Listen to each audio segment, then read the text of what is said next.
शिक्षण, साहित्याविषयी सर्व काही, साहित्याचे प्रकार, मराठी साहित्य कादंबरी, अवस्था, उघडा, मराठी साहित्य कादंबरी, ऑडिओ व्युत्पन्न करा, ट्रान्सलेट टू असम से बेंगाली इंग्लिश गुजराती हिंदी कन्नडा मल्याळम नेपाली उडिया पंजाबी संस्कृत तेलुगू. मराठी कादंबरीचा आरंभकाल 1885 पूर्व. हरिभाऊ आपटे यांचा कालखंड 1885 ते 1920. फडके, युग 1920 ते 195.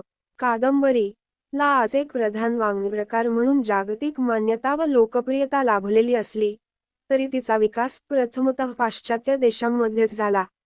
ह्या देशांतही नाटक आणि कविता ह्या वाङ्मयप्रकारांप्रमाणे तिला शतकानुशतकांची दीर्घ परंपरा नाही. खऱ्या अर्थाने 18व्या शतकातच तिचे रूप उत्क्रांत झाले आणि 19व्या शतक उलटण्यापूर्वीच एक प्रधान साहित्य प्रकार म्हणून ती वाङ्मय विश्वात प्रतिष्ठित झाली. मराठी कादंबरीचा आरंभकाल 1885 पूर्व. मराठी वाचक लेखकांना कादंबरीच्या अस्तित्वाची जाणीव झाली ती 1818 नंतर, म्हणजे पेशवाई जाऊन इंग्रजांची राजवट आल्यानंतर. या कालखंडात पाश्चात्य वाङ्मयाच्या परिचयाने आणि परिशीलनाने एकदेशीयांना नव्या जुन्या अशा सर्वच वाङ्मयप्रकारांच्या संदर्भात एक नवी जाग आणि जाण आली. कादंबरी हा साहित्य प्रकार पूर्णपणे नवा होता, तरी त्याच्या कथात्मक रूपामुळे इकडेही तो लवकरच लोकप्रिय झाला. एवढेच नव्हे तर पाश्चात्य कादंबरीच्या धर्तीवर मराठी कादंबरीच्या निर्मितीचे प्रयत्न हळूहळू मूळ धरू लागले. ह्या काळातील एकूण वातावरण कादंबरीच्या विकासाच्या दृष्टीने अनुकूल प्रतिकूल अशा संमिश्र स्वरूपाचे होते. मुद्रणाची सोय उपलब्ध होती. मराठी गद्याचे अभिव्यक्ती सामर्थ्य दिवसेंदिवस वाढत होते. शिक्षणाच्या प्रसारामुळे वाचकांची संख्याही वृद्धिंगत होत होती. वाचनाची गोडी लागावी म्हणून शिक्षणक्रमात कथात्मक वाङ्मयाचा मुद्दाम अंतर्भाव केला जात होता. शिक्षण खाते देखील कथात्मक वाङ्मयाच्या अनुवादित, रूपांतरित आणि स्वतंत्र निर्मितीला प्रोत्साहन देत होते. असे असले तरी या काळातील विद्वान, सुशिक्षित, प्रतिभासंपन्न व्यक्तींना कादंबरीच्या विकासात तितकेसे स्वारस्य नव्हते. किंबहुना तिच्याविषयीचा त्यांचा ग्रह काहीसा प्रतिकूल स्वरूपाचा होता. कादंबरीमध्ये आशुकमाशुकांच्या मोहक परंतु भ्रामक गोष्टी वर्णन केलेल्या असतात आणि त्यांच्यात किता घेण्याजोगे काही नसते. म्हणून ज्या कोणाला देशोपयोगी, समाजोपयोगी कार्य करायचे नसेल, आपले मन बिघडवून घ्यायचे असले, वेळेचा अपव्यय करायचा असेल, त्यानेच तेवढी कादंबरी हातात धरावी. इतरांनी तिच्या नादी लागू नये ह्या धारणेमुळे कादंबरीचा समावेश अनितीपर वाङ्मयात होऊ लागाल. उघडपणे तिचे वाचन अशक्य झाले आणि तिचे लेखन ही प्रतिष्ठेची बाब ठरली नाही. यमुना पर्यटन 1857. हा ग्रंथ लिहिणाऱ्या बा. पद्ममनजींनी 1831 ते 1906 मला कादंबऱ्या वाचायची गोडी नव्हती आणि ही माझ्यावर देवाच्या आत्म्याची दयाच झाली असे मी समजतो, अशा आशयाचे उद्गार आपल्या आत्मचरित्रात काढले आहेत. म्हणूनच यमुना पर्यटनच्या निर्मितीमागील जाणीवा कादंबरीची जाण असणाऱ्याच लेखकाच्या नाहीत. अशा परिस्थितीत देखील काही मोजक्या सुशिक्षित मंडळींनी इंग्रजीतील लोकरंजक कथा, कादंबऱ्या आणि ऐतिहासिक कादंबऱ्या, रोमान्स इत्यादींच्या धर्तीवर ग्रंथ लिहिण्याचे प्रयत्न केलेले आहेत. उदा.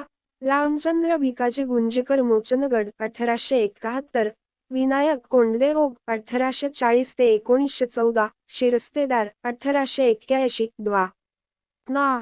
रणदिवे, शिक्षक 1883, रामकृष्ण बळवंत नाईक, काळपुरुष 1986 आणि नाहीच ना ऐकायचं 1892, गणेश महादेव लिमये, वेणू 1886, काशीबाई कानेटकर 1861 ते 1948, रंगराव, प्रारंभ 1886, पुस्तकरूप 1903, केशव रामचंद्र केळकर, सिंधुबाई किंवा आजकालची सद्गुणी माणसे, भाग 1 ते 2, 1890 ते 91, बळवंत मनोहर पंडित, सुशील यमुना अथवा वासुदेव बळवंत फडके यांच्या बंडाची धामधूम 1887, शंकर विष्णू पुराणिक देवी सत्यभामा 1886, इत्यादी. मराठीतील पहिली कादंबरी कोणती याविषयी अभ्यासकांमध्ये दुमत असल्याचे आढळून येते. काही अभ्यासक विधवांच्या स्थितीचे निरूपण करणाऱ्या बा. पद्ममनजींच्या यमुना पर्यटन ह्या कृतीला पहिल्या कादंबरीचा मान देतात, तर काही अभ्यासकांच्या मते लक्ष्मणशास्त्री हळबे यांची मुक्तामाला 1861 ही कल्पित गोष्ट हीच मराठीतील पहिली कादंबरी ठरते. कादंबरीची कथावस्तू, घटना, प्रसंगांच्या सहाय्याने केले जाणारे व्यक्तिचित्रण, वातावरण निर्मिती, कादंबरीची भाषाशैली याबाबत मोचनगडकर्त्या गुंजीकरांची जाण बरीचशी प्रगल्भ होती. म्हणूनच मराठीतील केवळ पहिली ऐतिहासिक कादंबरी म्हणून नव्हे, तर मराठीतील पहिली कादंबरी म्हणून त्यांच्या ह्या कृतीचाच उल्लेख करणे उचित ठरावे. कादंबरी हे एक संसारचित्र असल्याचे भान ह्या सुशिक्षित लेखकांना आलेले होते व त्यामुळे तिच्या रचनेसाठी सभोवतालच्या जीवनातूनच तपशील वेचण्याची प्रक्रियाही सुरू झालेली होती.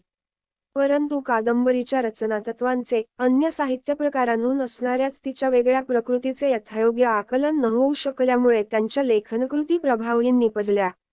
ह्या कालखंडात पाश्चात्य कादंबरीकारांच्या कादंबऱ्यांची जी रूपांतरे भाषांतरे झालेली आहेत, ती प्रगल्भ अभिरुचीची आणि बुद्धीची साक्ष क्वचितच पटवितात. कृष्णशास्त्री चिपळूणकरांचे रासेलस पुस्तकरूप 1873 किंवा नंतरच्या काळातील धनुर्धारी यांचे वाईकर भटजी, विकार ऑफ वेकफिल्डचे रूपांतर 1898 यांसारखे अपवाद थोडेच आढळतात. सर्वसामान्यपणे कोणत्याही कालखंडामध्ये रंजनाच्या प्रेरणेतून जन्माला येणारे वाङ्मय अस्तित्वात असतेच. एवढेच नव्हे, तर ते झपाट्याने समृद्ध होते कारण त्याच्या निर्मितीची प्रक्रिया सुख असते. बहुसंख्य वाचकवर्ग या अशा वाङ्मयाचा चाहता असतो. प्रस्तुत कालखंडात लक्ष्मणशास्त्री हळबेकृत मुक्तामाला ना. स. रिसबुडकृत मंजुघोषा 1868 यांसारख्या अनेक लोकप्रिय कल्पित गोष्टी, रंजक वाङ्मयाचे पारंपरिक लेखनादर्श समोर ठेवूनच जन्माला आलेल्या आहेत. त्यामुळे बालिश अभिरुचीच्या द्योतक असलेल्या ह्या अद्भुत, कल्पनारम्य आणि वास्तवाची कास सोडणाऱ्या कल्पित गोष्टी मधून मराठी कादंबरीचे रूप उत्क्रांत होण्याचा संभव नव्हता. तसे ते झालेच नाहीच, परंतु स्वभाषेतील ग्रंथ वाचण्याची गोडी निर्माण करण्यात त्यांचा महत्त्वाचा सहभाग आहे. मराठी कादंबरीच्या विश्वातील ह्या काळातील एक लक्षणीय घटना म्हणजे 1872 मध्ये का. वा. मराठे यांनी लिहिलेला नावल व नाटक याविषयी निबंध. नावल चे मुख्य गुण लक्षात घेण्याचा, तिच्या रचनेच्या संदर्भात मार्गदर्शक तत्त्वे नमूद करण्याचा त्यांचा प्रयत्न होता. तथापि वि. का. राजवाडे यांनी 1902 मध्ये लिहिलेल्या कादंबरीवरील विस्तृत निबंधात तिच्या वैशिष्ट्यांची उकल अधिक मार्मिकपणे झालेली दिसते. हरिभाऊ आपटे यांचा कालखंड 1885 ते 1920. विष्णुशास्त्री चिपळूणकरांनी भाषा पद्धती या निबंधात लिहिल्याप्रमाणे हरिभाऊंच्या आधीची मराठी कादंबऱ्या व नाटके ही सध्या यदृच्छेने जो तो हवी तशी लिहितो, अशा प्रकारे निर्मात्याच्या मर्जीनुसार दिशाहीन अवस्थेत आकार धारण करीत होती. कादंबरीची निर्मिती करू पाहणाऱ्या लेखकांना तिचे प्रयोजन नीटसे उमगलेले नव्हते आणि म्हणून तिच्या अभिव्यक्तीच्या संदर्भातील त्यांच्या जाणीवाही अस्पष्ट, धूसर होत्या. हरी नारायण आपटे 1864 ते 1919 यांनी पाश्चात्य कादंबरीच्या अंतरंगाशी सामरस्य साधून तिचे प्रयोजन, तिच्या निर्मितीचे घटक आणि तिच्या परिणामाचे मर्म अचूकपणे हेरले. आपण जे जीवन जगतो, जे अनुभव घेतो त्यांतूनच वास्तववादी कादंबरी तिचा जीवनरस शोषून घेते. सभोवतालच्या वास्तवाचे यथातथ्य चित्रण करणे एवढेच मर्यादित उद्दिष्ट तिच्यासमोर नसते. अन्य साहित्य प्रकारांच्या तुलनेने कादंबरीचा फलक विस्तृत असल्यामुळे व्यक्तींच्या गतिमान, भरघोस आणि विविध स्वरूपाच्या जीवनप्रवाहांचे दर्शन ती सहजपणे घडवू शकते. व्यक्तिमनाबरोबरच समाजमनाची उकल करण्याचे सामर्थ्य तिच्या ठायी असते, नव्हे. तिचे हे एक लक्षणीय वैशिष्ट्य आहे. विशिष्ट स्थल कालसंबद्ध अशा वास्तवाचा वेध घेत असताना, त्याचा अन्वयार्थ लावित असताना ती मानवी जीवनाच्या अधिक व्यापक व शाश्वत सत्यांना स्पर्श करते. त्यामुळे तिचे रूप अर्थस्थन बनते व कालप्रवाहात पुसटून न जाता त्याच्यावर मात करू पाहते. हरिभाऊंजवळ कलावंताची संवेदनशीलता असल्यामुळे कादंबरीच्या ह्या अनेकविध वैशिष्ट्यांचे त्यांना आकलन होऊ शकले आणि म्हणूनच आपल्या कादंबरीची घडणही त्यांना अधिक जाणतेपणाने करता आली. पण लक्षात कोण घेतो? 1893, वज्राघात 1915 यांसारख्या त्यांच्या कादंबऱ्यांनी अपघाताने वा योगायोगाने कलारूप धारण केलेले नाही. आपला देश, आपला समाज, आपली संस्कृती, आपल्या रूढी व परंपरा, आपला इतिहास, आपल्या समस्या, आपली जीवनमूल्ये या सर्वांमुळे आपल्या जीवनाला येणारे रूप आपल्या कादंबरी विश्वाद्वारा, म्हणजे आजकालच्या गोष्टी, व गतकालच्या गोष्टी द्वारा साक्षात करण्याचा हरिभाऊंचा प्रयत्न आहे. त्याचप्रमाणे निर्मिती वृद्धी क्षय ह्या शाश्वत गुणधर्मांमुळे मानवी जीवन ज्या अवस्थांतून जाते त्याचाही आविष्कार आजकालच्या गोष्टी द्वारा ते करू पाहत आहेत. त्यांच्या कादंबरीची वेळ एकरंगी एकपदरी नाही, याचे कारणही हेच आहे. जीवनाचे बहुरंगी अनेकपदरी व्यामिष रूप साकार करण्याच्या तिच्या प्रयत्नामुळे तिचा विस्तार प्रचंड झालेला आहे. असे जरी असले तरी हरिभाऊंची कादंबरी दुर्बोध अनाकलनीय बनली नाही. सर्व स्तरांतील वाचकांशी सहजपणे संवाद साधण्याच्या तिच्या सामर्थ्यांमुळे ती कमालीची लोकप्रिय झाली. त्यांच्या कादंबरी विश्वातील यमू, दुर्गी, शंकरमामंजी, भावानंद, गणपतराव, यशवंतरावी असंख्य व्यक्ती आपल्या जीवनाचाच अविभाज्य अंश असल्यासारख्या जाणवू लागल्या. त्यांच्या कादंबरीतील व्यक्तिचित्रणामध्ये जे सामर्थ्य अवतरलेले आहे ते विशिष्ट व्यक्तींच्या रूपांचे यथातथ्य चित्रण केल्यामुळे नव्हे, तर मानवी मनाच्या अवगाहनातून जी सत्य त्यांना गवसलेली होती त्यांचा भरभक्कम आधार त्यांना लाभल्यामुळे. थोडक्यात मानवी जीवन आणि मानवी मन यांसंबंधीचे हरिभाऊंचे भान हे केवळ तात्कालिक किंवा नैमित्तिक स्वरूपाचे नव्हते. म्हणून विशिष्ट काळाचा संदर्भ सुटल्यानंतर त्यांची कादंबरी नामशेष झाली नाही आणि हरिभाऊंनी जे साध्य केले ते अजूनही दुसऱ्या एखाद्या मराठी कादंबरीकाराला त्या प्रमाणात साध्य करता आले नाही. असे असले तरी हरिभाऊंच्या कादंबरी लेखनामध्ये काही वेळा कलाबाह्य प्रेरणांचा शिरकाव झाला. त्याचे कारण बौद्धवादी संस्कारांवर आदर्शांवर असलेली त्यांची निष्ठा आणि त्या काळाची महत्त्वाची गरज म्हणून त्यांनी स्वीकारलेली समाजसुधारकाची भूमिका. 1885 साली मधली स्थिती ह्या कृतीने हरिभाऊंनी आपल्या कादंबरी लेखनाला आरंभ केला. त्यावेळी मराठी भाषेचे अभिव्यक्तीचे सामर्थ्य वाढलेले होते, परंतु कादंबरीद्वारा विशिष्ट जीवनानुभूतीचे रूप पारदर्शी स्वरूपात व्यक्त करण्याची तिची क्षमता मात्र तितकीशी प्रत्ययाला येत नव्हती. हरिभाऊंच्या पहिल्या लेखनकृतीने वाचकांचे लक्ष वेधून घेतले, त्यामध्ये त्याच्या प्रत्यक्षम भाषाशैलीचाही फार मोठा वाटा आहे. बोलभाषेतील सहजता, अकृत्रिमता, नादमयता, प्रवाहित्व या सर्वांचा त्यांनी अतिशय समर्थपणे उपयोग करून घेतलेला आहे. 19व्या शतकातच हरिभाऊ आपट्यांसारखा मराठी कादंबरीचे रूप सर्वांगाने समृद्ध करणारा कादंबरीकार जन्माला आल्यानंतर वस्तुत तिच्या एकूण निर्मितीमागील जाणीवांमध्ये देखील फार मोठे परिवर्तन घडून तिची जोमदार परंपरा निर्माण व्हायला हवी होती, पण तसे घडले नाही. मराठीमध्ये कादंबरी या वाङ्मयप्रकाराला हरिभाऊंनी जी प्रतिष्ठा आणि लोकप्रियता प्राप्त करून दिली त्याचे मराठी कादंबरी विश्वावर झालेले परिणाम थोडे वेगळ्या स्वरूपाचे आहेत. ह्या काळात असंख्य कादंबरीकार उदयाला आलेले असले तरी हरिभाऊंप्रमाणे गंभीर वृत्तीने जीवनाचा वेध घेऊ पाहणाऱ्या कादंबरीकारांची संख्या नगण्य आहे. सुधारणेचा मध्यकाळ 1906 ही लोकप्रिय कादंबरी लिहिणाऱ्या बाळकृष्ण संतुराम गडकरी यांना विदर्भाचे हरिभाऊ अशी उपाधी लावली गेलेली असली तरी स्वतःच्या काळापलीकडे झेपावण्याचे सामर्थ्य त्यांच्या प्रतिभेत नव्हते. तत्कालीन सामाजिक समस्यांवर स्वतःचे भाष्य करण्यासाठीच त्यांनी कादंबरीचे माध्यम राबविलेले आहे. नारायण हरी आपटे 1889 ते 1971, सहकारी कृष्ण 1886 ते 1916 असे आणखी काही थोड्या वेगळ्या प्रकृतीचे कादंबरीकार ह्या कालखंडात आढळत असले तरी त्यांच्या कादंबरी लेखनामागील महत्त्वाची प्रेरणा बौद्धवादाचे बाळकडू देण्याची आहे.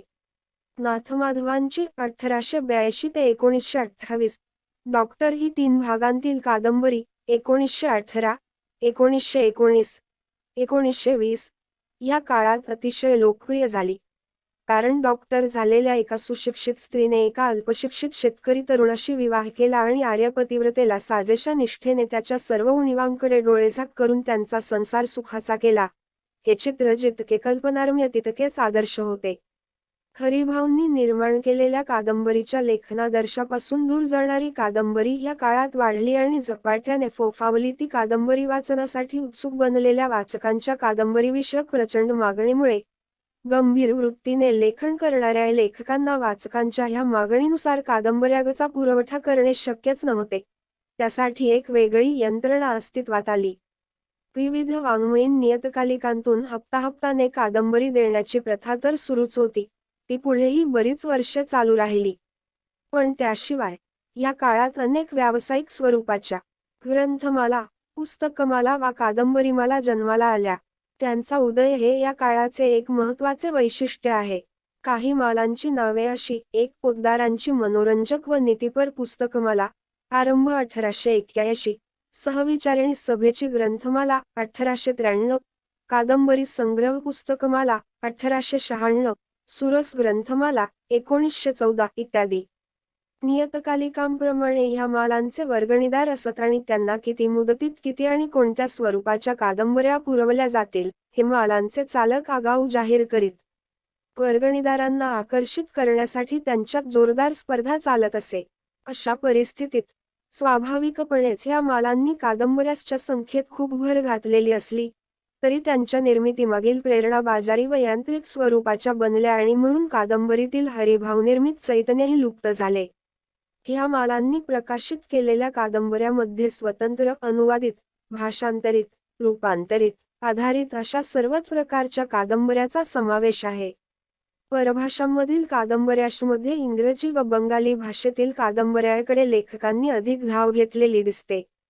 त्या काळातील एक लेखक नरहरी यांनी सुधारणेचा मनू 1916 या आपल्या कादंबरीच्या प्रस्तावनेत लिहिलेले आहे: सध्या सरस, सुरस, गौरव वगैरे उपपदांनी भूषित पुस्तकांच्या मालांवर अथवा मनोरंजनादी मालिकांवर जशी वाचकांची उडी पडते तशी ती इतर वाङ्मयावर पडत नाही. ही गोष्ट निराळी सांगण्यास नको. या कथात्मक वाङ्मयाची अनिवार्य आवड उत्पन्न होण्याला एक कारण आम्हास दिसते.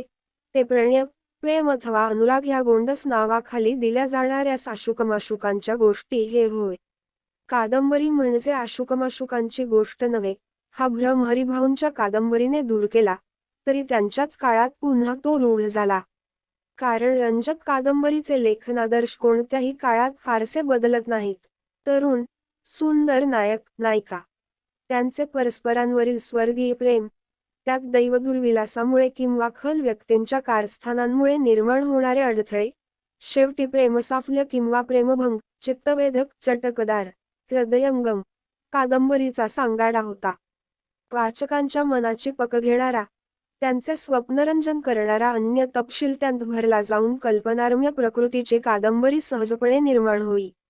ह्या काळातील अशा कादंबरीवर वाचक लुब्ध होता. याचे आणखी एक कारण म्हणजे तिच्या रचनेतील चातुर्य.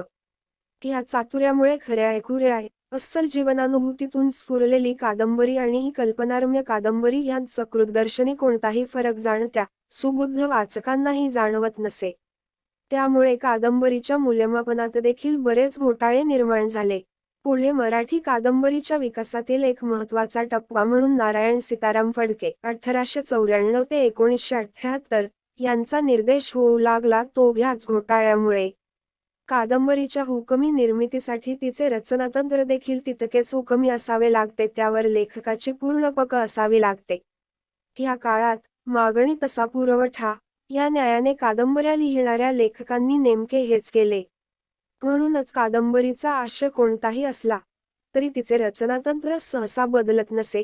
नाविन्यासाठी जो काळ थोडाफार बदल झाला असेल तेवढाच. हुकमी परिणाम साधण्यासाठी या काळात भावविश चित्रणाला आणि अलंकृत भाषाशैलीला प्राधान्याने राबविण्यात आले. हरिभाऊंचे एक समकालीन परंतु त्यांच्यापेक्षा वेगळ्या ढंगाची कादंबरी लिहिणारे कादंबरीकार म्हणून वामन मल्हार जोशी 1882 ते 1943 यांचे नाव घेतले जाते. हरिभाऊंची अखेरची कादंबरी वज्राघात आणि वामन मल्हारांची पहिली कादंबरी रागिणी ह्या एकाच वर्षी 1915 प्रसिद्ध झाल्या.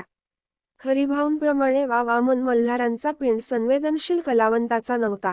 प्रगल्भ व्यक्तिमत्व, ज्ञानपिपासू वृत्ती, जीवनाकडे पाहण्याची स्वच्छ, समंजस, उदार भूमिका आणि जीवनातल्या कोणत्याही क्षेत्रातील प्रश्नांची, समस्यांची सखोल व निष्पक्ष भूमिकेतून उकल करू पाहणारी चिंतनशक्ती ह्यामुळे वामन मल्हारांचे एकूणच व्यक्तित्व या काळातील अन्य कादंबरीकारांपेक्षा वेगळे उमटून दिसते होते. वामन मल्हारांच्या सर्वच कादंबऱ्या ह्या कमी अधिक प्रमाणात त्यांच्या व्यक्तित्वाचा आविष्कार करीत आहेत. आपल्या कादंबरी विश्वातील व्यक्तींना वामन मल्हारांनी ज्या विविध मतांच्या, विचारांच्या, वादांच्या, व्यक्तींच्या, वर्तन, विषय युक्तायुक्त भूमिकांच्या रिंगणात खेचले आणि मोठ्या कौशल्याने झुंजविले. ती झुंज वाचकांनाही आवडली. एवढेच नव्हे तर तिने त्यांना विचारप्रवृत्तही केले. मात्र वामन मल्हारांनी ज्या उद्दिष्टाने प्रेरित होऊन कादंबऱ्यात लिहिल्या, ते बरेचसे कलाबाह्य स्वरूपाचे असल्यामुळे त्यांची कादंबरी मराठी कादंबरीच्या विकासाच्या दृष्टीने कोणतेही महत्त्वाचे स्थित्यंतर घडवून आणण्यास असमर्थ ठरली. फडके, युग, 1920 ते 195 ह्या आधीच्या कालखंडात मूळ धरलेल्या रंजक कादंबरीची वाढ ह्याही कालखंडात सातत्याने चालू राहिली. एवढेच नव्हे, तर तिला फार मोठी प्रतिष्ठाही प्राप्त झाली. कारण रंजक कादंबरीकारांचे अग्रणी ना. सी. फडके हेच कलाजीवन वादातील कलेसाठी कला या पक्षाचे प्रमुख पुरस्कर्ते होते. वाङ्मयीन निर्मितीमागे प्रचारकी, बोधवादी स्वरूपाचे कोणतेही उद्दिष्ट असू नये, ही त्यांची भूमिका योग्य होती. मात्र, कादंबरीच्या निर्मिती प्रक्रियेला त्यांनी जे यांत्रिक रूप दिले, त्यामुळे ती अचेतन, निष्प्राण बनली. कादंबरीच्या अनेकविध घटकांचे मिश्रण आणि चित्रण तंत्रशुद्ध पद्धतीने फडके करू शकले. कारण त्यांना फक्त वाचकाचे मन आकर्षित करणारी, देखणी किंवा मोहक, वास्तवापासून दूर पण वास्तवसदृश, स्वप्नरंजनात्मक कादंबरी घडवायची होती. अशा कादंबरीचा त्यांनी तयार केलेला साच विलक्षण प्रभावी ठरला. हे त्यांच्या जादूगार 1928, दौलत 1929, अटकेपार 1931 इ. अनेक कादंबऱ्यांना लाभलेल्या अमाप लोकप्रियतेवरून लक्षात येते.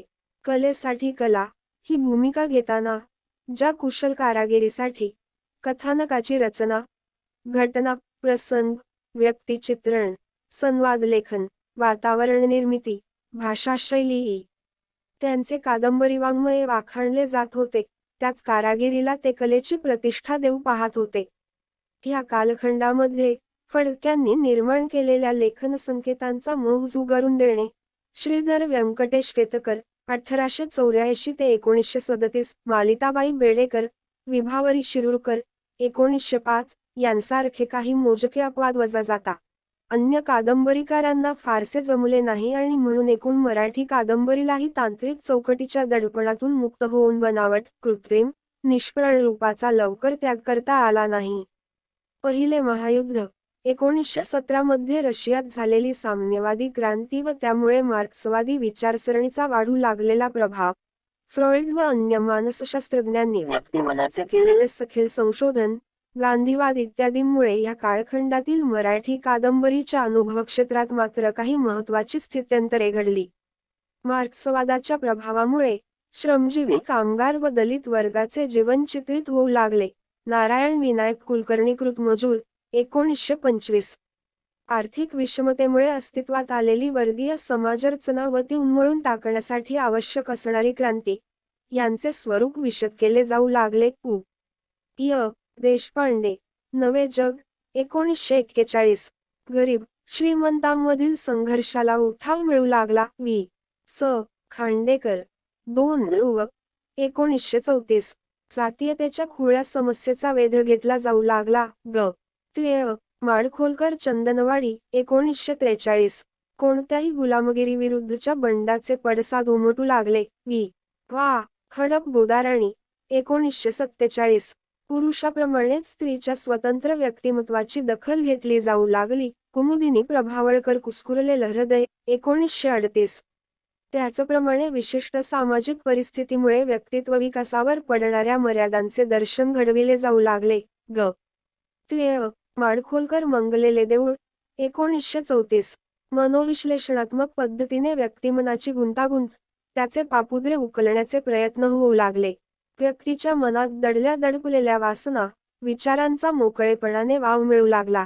स्त्री पुरुषांमधील आकर्षण व प्रेमसंबंध पापपर न समजता निसर्गसुलभ मानले जाऊन त्यांची निःसंकोचपणे अभिव्यक्ती होऊ लागली. पु. य. देशपांडे, काळी राणी, 1941. शहरी जीवनाबरोबर ग्रामीण जीवनाचे रंगही खुलविले जाऊ लागले. भा. वि. परेरकर, फाटकी वाकळ, 1941. कादंबरी विश्वात वाहू लागलेले हे नवे वारे आणि ह्या काळात निर्माण झालेले अनेक वाङ्मयीन वाद ह्यांचा निकटचा संबंध आहे. नवमतवाद, जीर्णमतवाद, पुरोगामी प्रतिगामी वाङ्मय, वास्तववाद, ध्येयवाद, कलेचे आणि म्हणून वाङ्मयाचे व्यक्तिनिष्ठ आणि काल, परिस्थिती, समाजनिष्ठ रूप, श्लील अश्लील अशा अनेक वादांना तोंड फुटून कादंबरीकारांनाही पुरोगामी, प्रतिगामी, नवमतवादी यांसारखी विशेषणे जोडली जाऊ लागली. उदा. विभावरी शिरूरकरांना नवमतवादी लेखिका मानले गेले, कारण आपल्या हिंदोळ्यावर 1934 या पहिल्याच कादंबरीत त्यांनी लग्नबाह्य संबंध ठेवणारी परित्यक्ता स्त्री चित्रित केली. ह्या कादंबरीमुळे तत्कालीन वाङ्मयीन विश्वात खूपच प्रक्षोभ उसळला होता. रूढ परंपरागत विचारसरणीला धक्का देणाऱ्या बंडखोर स्त्रिया भार्गवरम विठ्ठल वरेरकरांच्या कादंबरी विश्वातही आढळतात, परंतु निर्मात्याच्या आग्रही आणि अतिरेकी भूमिकेमुळे त्यांची प्रत्ययक्षमता उणावलेली आहे. ह्या कालखंडातील वाचकांच्या अभिरुचीचे एक वैशिष्ट्य दिसते ते असे की कलावादी फडके आणि जीवनवादी विष्णू सखाराम खांडेकर 1898 ते 1976 हे दोघेही त्यांचे सारखेच आवडते कादंबरीकार होते. एकीकडे फडक्यांची कुशल कारागिरी त्यांना मोहवित होती, तर दुसरीकडे खांडेकरांचा ध्येयवाद लोभवित होता. कादंबरीने स्वप्नरंजनात्मक विश्वात गुंग न होता प्रत्यक्ष सभोवतालच्या प्रखर वास्तवाला सामोरे व्हावे, त्याचप्रमाणे जीवन कसे असावे याचेही उद्बोधक चित्रण तिने करावे असे प्रामाणिकपणे जाणवत असताही खांडेकरांची कादंबरी फडक्यांनी निर्माण केलेल्या लेखन संकेतांना बळी पडली आणि तिच्या प्रकृतीत एक आंतरिक विरोध निर्माण झाला.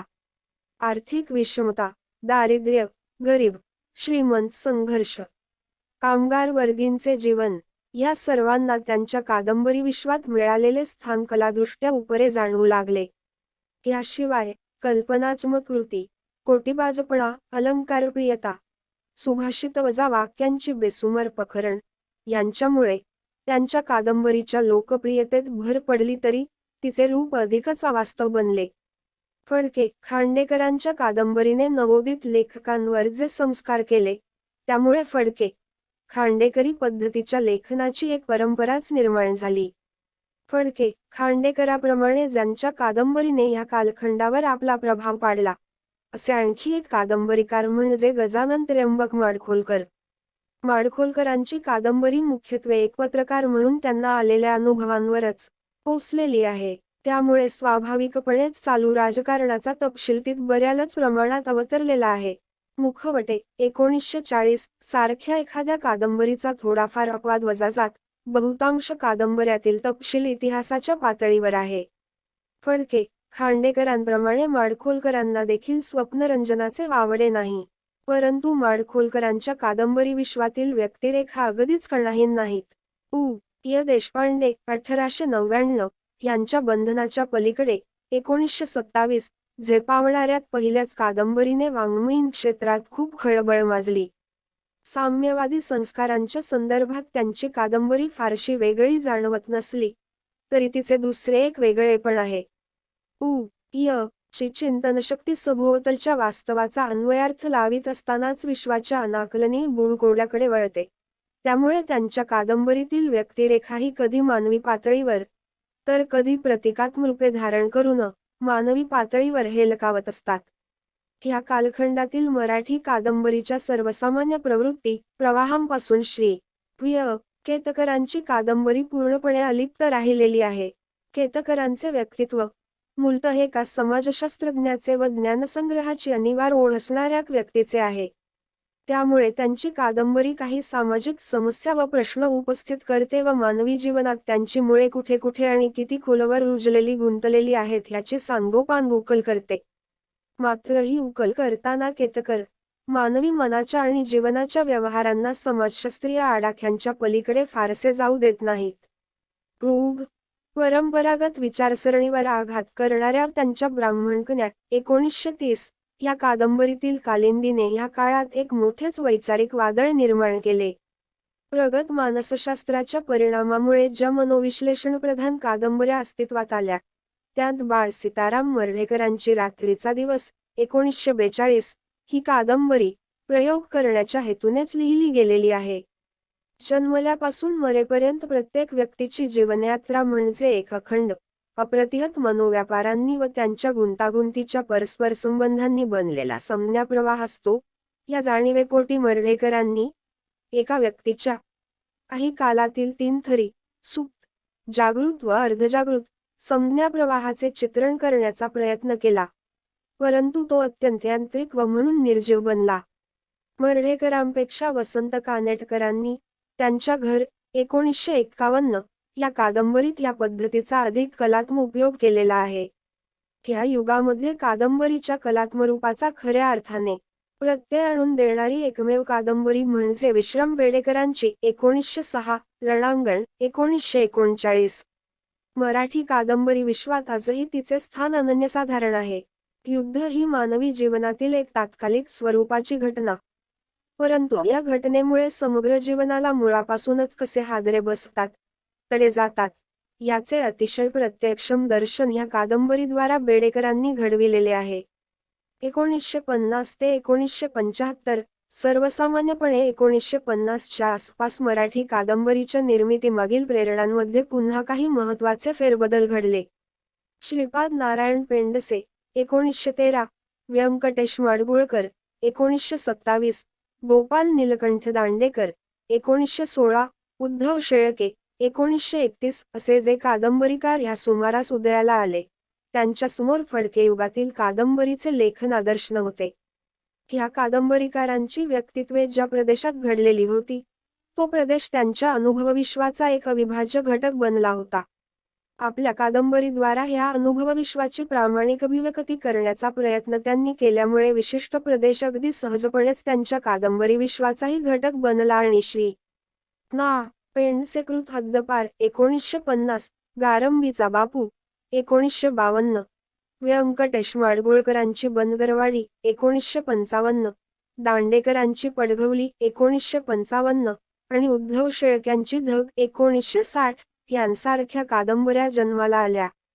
फडके युगातील कादंबरीच्या साचेबंद रूपाची जाणीव अशा प्रकारे बरीचशी विरल्यामुळे या कालखंडातील मराठी कादंबरीला मुक्त वातावरणात स्वतःच्या वेगवेगळ्या रूपांचा शोध घेणे शक्य झालेले आहे. ह्याचा अर्थ पलायनवादी, स्वप्नरंजनात्मक, उदात्तीकरणाच्या प्रेरणेतून जन्माला आलेल्या कादंबऱ्याचे आकर्षण पूर्णपणे संपुष्टात आलेले आहे, असा नव्हे. थोरले माधवराव पेशवे यांच्या जीवनावर लिहिलेल्या रणजित देसाई याच्या स्वामी 1962 या कादंबरीला जी अमाप लोकप्रियता लाभली, तिचे इंगित माधवरावांच्या उदात्त प्रतिमेत आणि रमा. माधवांच्या कल्पनारम्य चित्रणातही आहे. ह्या कादंबरीनंतर इतिहासातील व्यक्तिरेखांवर आधारलेल्या कादंबऱ्यात चेपुदा, झेप 1963, झुंज 1966, लाट उसळली. इतिहासाप्रमाणेच व्यक्तींच्या चरित्रांवर आधारलेल्या कादंबऱ्याचाही एक गट आता तयार होऊ लागला. श्री स. जोशी यांच्या आनंदी गोपाळ 1968 या कादंबरीला वाचकांचा चांगला प्रतिसाद लाभल्यामुळे ह्या अशा चरित्रात्मक कादंबऱ्याच्या निर्मितीला प्रेरणा मिळाली. 1959 मध्ये वि. स. खांडेकरांची ययाती कादंबरी अवतरली आणि पुराणांतरीच्या व्यक्तिरेखांकडे विशेषतः कर्णाकडे कादंबरीकारांचे लक्ष वेधले गेले. पौराणिक कथेला वर्तमानाच्या संदर्भात अर्थपूर्ण करण्याची प्रक्रिया अवघड असल्यामुळे ह्या कादंबऱ्या तितक्याशा यशस्वी झालेल्या नाहीत. विज्ञान, भय यांच्यावर आधारलेल्या कथात्मवाङ्मयात रंजनाचे सामर्थ्य असल्यामुळे काही कादंबरीकारांचा कल अशा कादंबऱ्याच्या निर्मितीकडे झुकू लागलेला आहे. अनेकविध कारणांमुळे अत्यंत गुंतागुंतीच्या बनलेल्या वर्तमान युगातील माणूस आणि त्याचे जीवन आजच्या मराठी कादंबरीतही अनेकविध परिमाणांसह चित्रित केले जात आहे. ह्या माणसाच्या आणि त्याच्या जीवनाच्या रूपाची अभिव्यक्ती करण्यासाठी केवळ पूर्वापार चालत आलेल्याच नव्हे, तर कादंबरीविषयक लेखनसंकेतांच्या कोणत्याही कुबड्या अत्यंत अपुऱ्या आणि अनावश्यकही असल्याची जाणीव काही कादंबरीकारांना तरी निश्चितपणे झालेली आहे. एवढेच नव्हे, तर ज्या भाषेद्वारा ही अभिव्यक्ती साधायची, ती भाषा देखील नव्याने घडविण्याची गरज त्यांना जाणवू लागली आहे. अशा परिस्थितीत या कादंबरीकारांनी जन्माला घातलेल्या कादंबऱ्याची रूपे एकसाची, एकजिनसी दिसणे अशक्यच आहे. जयवंत दळवी यांनी आपल्या चक्रद्वारा 1963 मुंबईमधील झोपडपट्टीत राहणाऱ्या व्यक्तींच्या जीवनाचा वेध घेताना कादंबरीच्या सांकेतिक चौकटीत ते कोंबण्याचा प्रयत्न केला नाही. ह्याचा अर्थ या कादंबरीच्या निर्मितीमागे कलात्मक जाणीवाच नाहीत, असा नाही. उलट त्या अधिक संपन्न आहेत. हकीकत व जटायू 1972 लिहिणाऱ्या केशव मेश्रामांनी गावकुसाबाहेरच्या जीवनात घडणाऱ्या स्थित्यंतरांचे चित्रण करताना अभिव्यक्तीबाबत वेगळ्या पर्यायाची निवड केलेली आहे. स्वतःची विशिष्ट संवेदनशीलता व त्यामुळे प्रतीत होणाऱ्या अनुभवविश्वाशी अधिक प्रामाणिक राहण्याचा प्रयत्न केल्यामुळे भालचंद्र नेमाडे यांच्या कोसलाच्या 1963 अभिव्यक्तीचा ढंगही अगदी वेगळा झालेला आहे.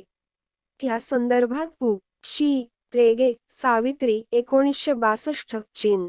त्रेय, खानोलकर, अजगर 1963 ए.